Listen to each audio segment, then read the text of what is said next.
So I'm from Czech Republic and I started when I was 5. I went to Portugal, to FC Porto. I wanted to have a bigger change in my life. That's what brought me to Vancouver. I absolutely forgot we went together to Cairo. We spent 2 months and a half. Cairo, it's crazy. It's 20 crazy million city. people. It was a very good experience. How hard was to get to this point that we are here right now together in Dallas, Texas. I know you were first wanted to go to California, right? Those two states are much better to start a business, especially small business like us. Because Dallas is a very exciting place. It was a very difficult journey. They invited me first for an interview and I was declined. We got a visa for 5 years. I want to be like you.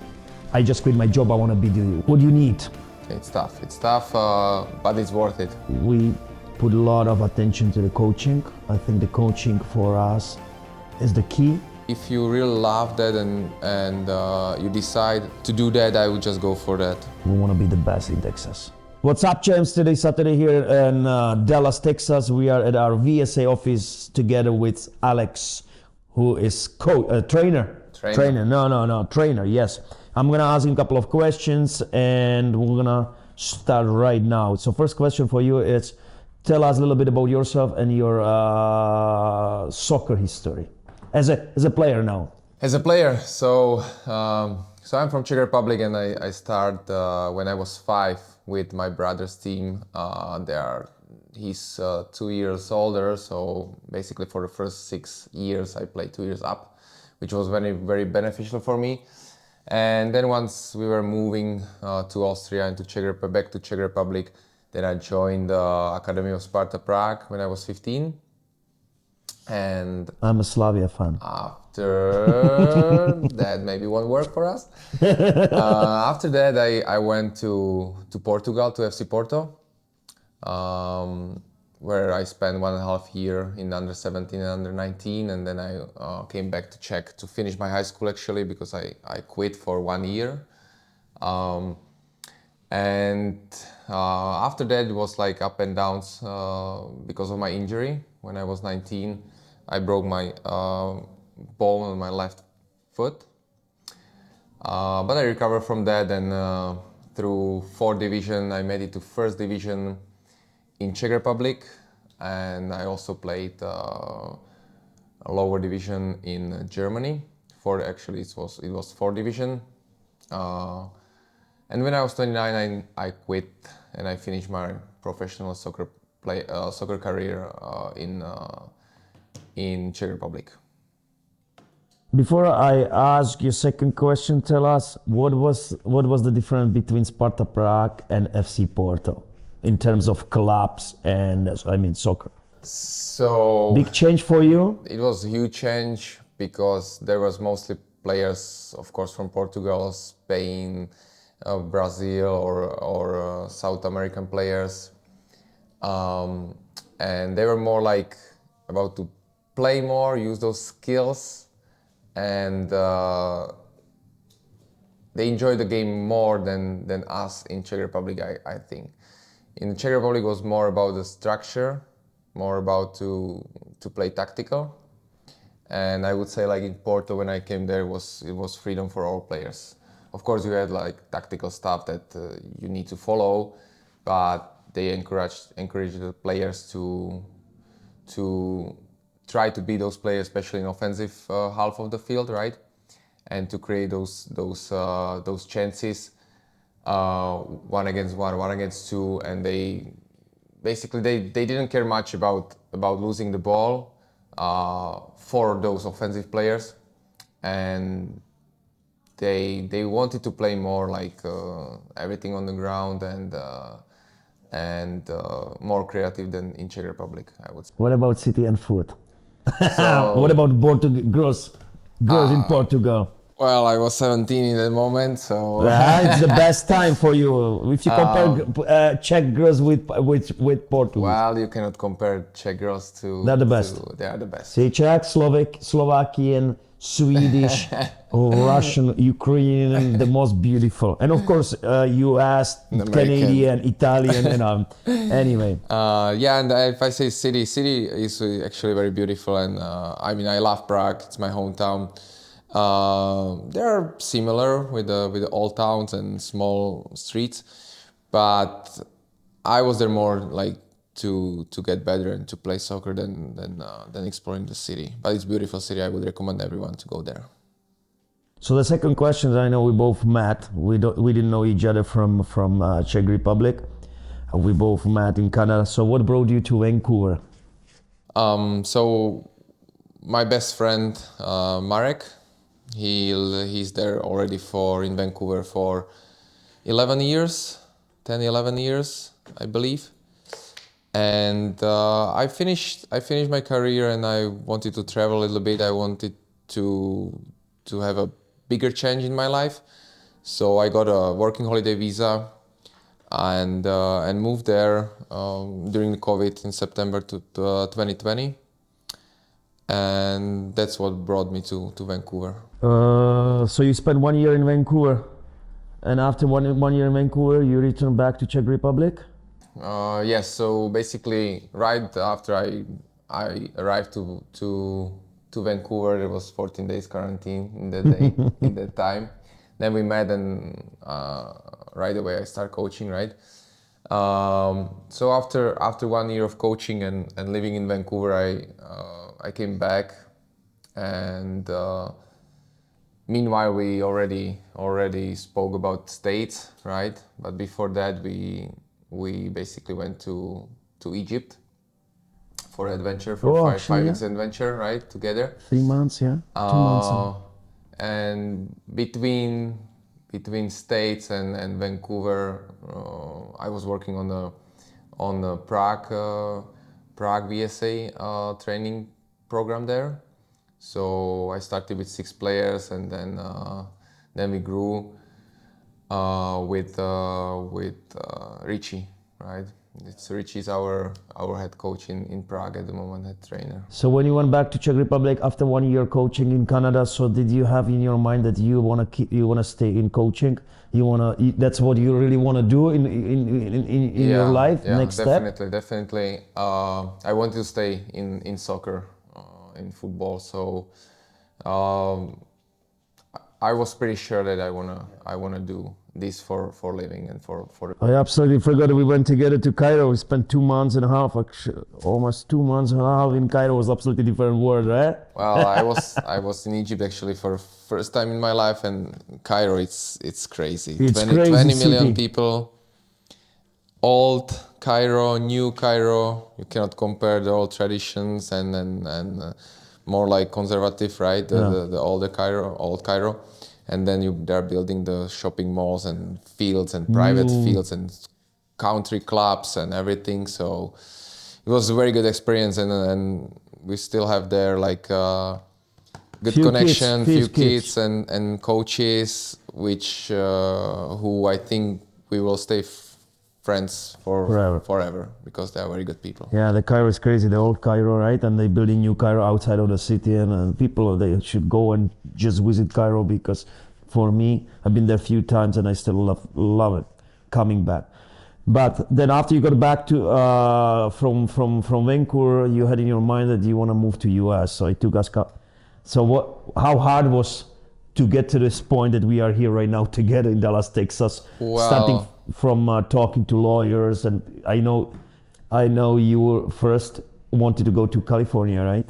Yeah, well, we thought like it will be a little bit easier, right? When we started to do research. You were a Hollywood boy. That's true. I want to go to. You want to be Baywatch. To California, to LA, but once we starting to do all the researches and talking to immigration lawyers and to people from states and also outside of the states,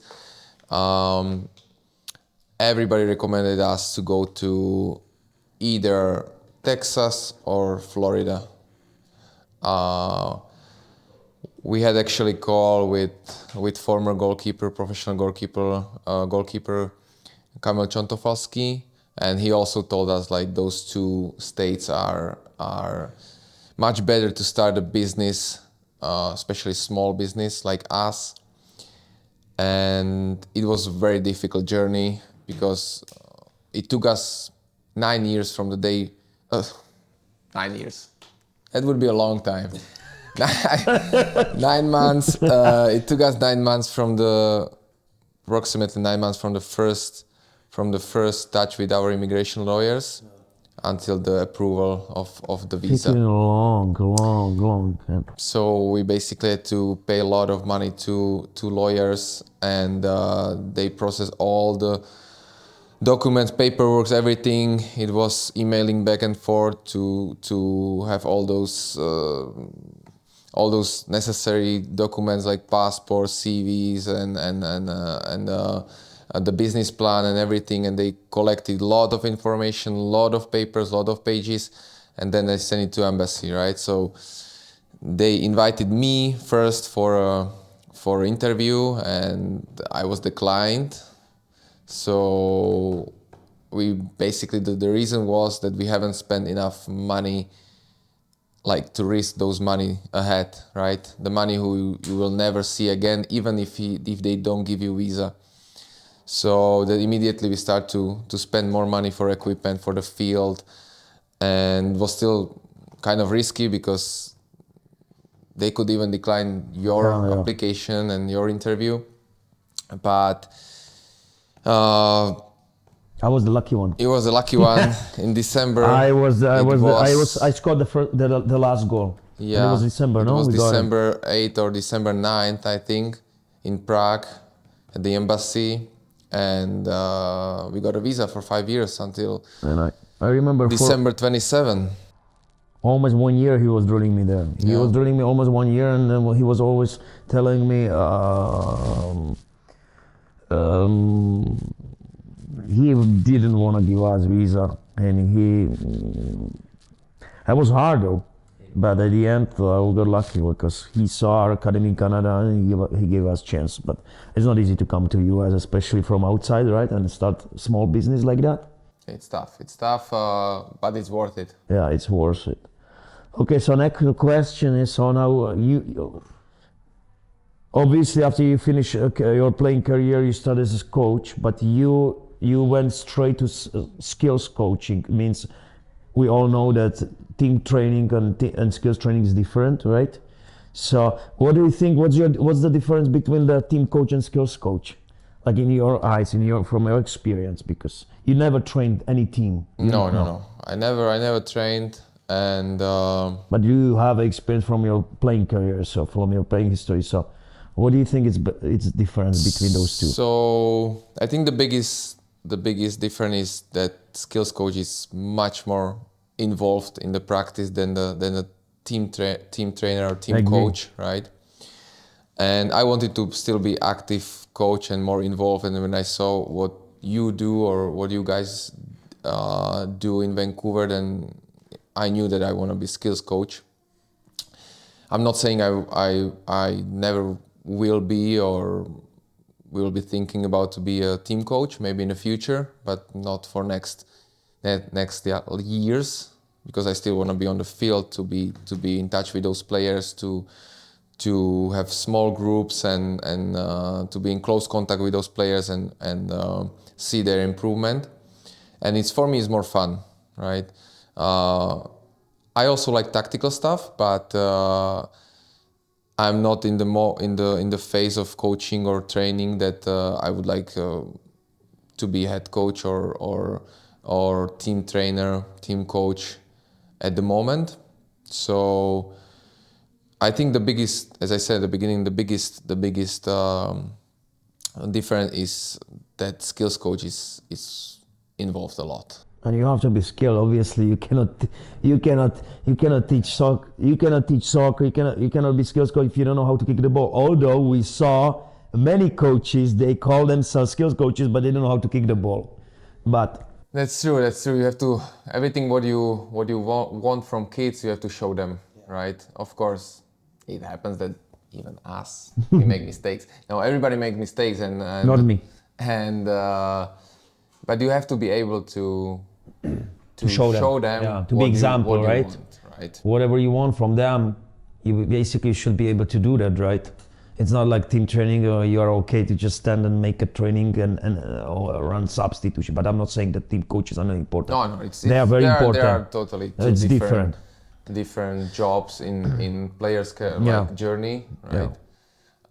It's very important, of course. But for me, it's more fun to do skills. So now you're skills coach, full-time skills coach in Dallas, Texas. Outside, like in US, it's absolutely different markets, different than Vancouver, different Czech Republic. Tell us your typical training days. So from the morning to until So also night. like as a co-owner of the academy, I do a lot of emails and deal with all the registrations and the fields and everything. So the typical day is to spend 2-3 hours in the office, and then of course I keep myself fit. So it's either gym or I go for a quick run, not so often. Quick run. And Okay, yes, once a while. yeah, the usually You're active during the training. You don't Yeah, need it. yeah. You do cardio during the training. and usually our training starts at 5 p.m. Up to 8 p.m. sometimes 9, and we have small groups or private trainings. So at the moment we have 2 locations. South Lake, it's a brand new location at Ulit Sports Facility, and then we have Rockwall. So we travel to those 2 locations, and as I said, we have small groups up to 10 players. Then I prepare during the day. I prepare the training for next 2-3 days. Of course, sometimes you have to react even 5 minutes before the practice if some players won't show up or something happens, right? So not always what is prepared is being trained. So yeah, we spend 3 hours on the field. That's my typical training day. So for example, if I compare right now the US, because we're at the beginning, it's just we opened it recently when I compare with Canada. So we have administrator, right? The lady who does everything sitting on the computer. So now you are kind of the administrator, and it's a lot of work. It's not just you are the coach, you go and train. There is a lot of emails going on back and forth from the parents. We gotta, you have to order fields, right? You are in charge of fields, equipment, and other. There's a lot of work. People think that skills coach, oh, I just go to train. Well, Tell them there's just a lot of work. It's not easy for now. I'm surprised like how much work is that, and exactly for the future. You want to have someone who will take care of your emails and all the registration and fields and rentals and ordering jerseys for kids and printing those jerseys and buying equipment and everything. But we are a small business at the moment, so it's challenging even for me to respond all those emails, messages, and basically all the stuff what we are talking about. But I love it. I enjoy the process. I wouldn't change, right? It's hard, but I wouldn't change. Yeah. So my last question is, what would you recommend to a boy or girl who wants to become a skills coach, who wants to open their own clinic or academy and do that on their own? What do you think is the most important for not just to be, like we said, skilled, but also would you recommend, what advice would give them? For example, I want to be one day, I want to be like you. I just quit my job, I want to be you. What do you think, what do you need? Well, Love for the game? Not speaking about the skills. Yes, of course, you have to have passion and love the game. Kids. You have to think twice if you are able to work with kids, right? Every kid is different. Some kid you can push more. Other kids you have to explain them a little bit slower, in a nicer way a little bit. It's a journey. It's not sprint. So it's a long journey. And I would, if you really love that and you decide to do that, I would just go for that, right? You either can start with some academy and as a skills coach, or if you just want to do skills on your own, then it's a big competition here. I mean, in states general and in North Texas as well. But we are in states, we are in America, so we can do basically everything, and I would go for that. Yeah, I think for us as a Volf Soccer Academy, we put a lot of attention to the coaching. I think the coaching for us is the key, because if you're good coach who can bring the kids on the field, but not only bring them, but also keep them there, keep them happy when they come with a smile and they leave with a smile, is the key. Because you saw so many, you either have a good skilled player and can coach, or you have someone who can coach but doesn't have experience and cannot kick the ball. So it's not easy to find. It's real also one. not only what is on the field, right? You wanna build relationships and you want to do more stuff outside of the field, right? Yeah.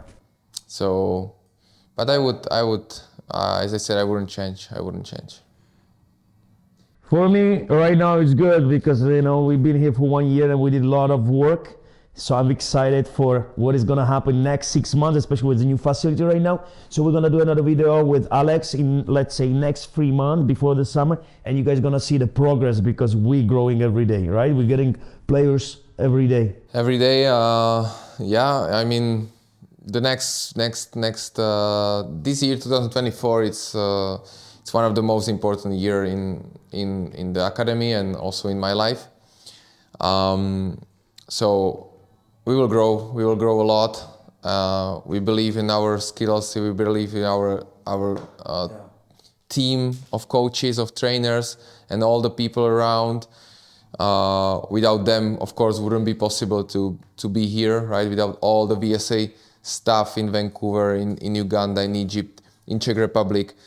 We have summer camp in Prague coming this summer, around 15 players, total 15, 17 players from Canada and States. So we are so exciting, and I will be there, and I will go home after 18 months spent here in States. So I'm very excited to go back to Prague.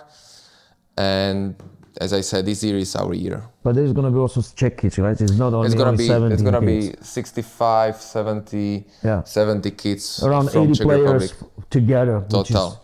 The interaction between Canadian, American, and Czechs, it's amazing, right? It's going to be perfect. 80 kids, eight coaches, 8 trainers. So it's going to be fun. Exciting things coming up. Plus trip to you. We have a trip to Africa again with VSA and other stuff. I think that's all for now. I think it was a good time. Now it's time for lunch. 2 p.m. It's enough. Thanks for watching, and we're gonna do definitely another video from Dallas, because Dallas is a very exciting place, and we're gonna follow our journey. I don't want to say only Alex's journey, but our VSA journey, because we want to be the best in Texas. Thank you, guys.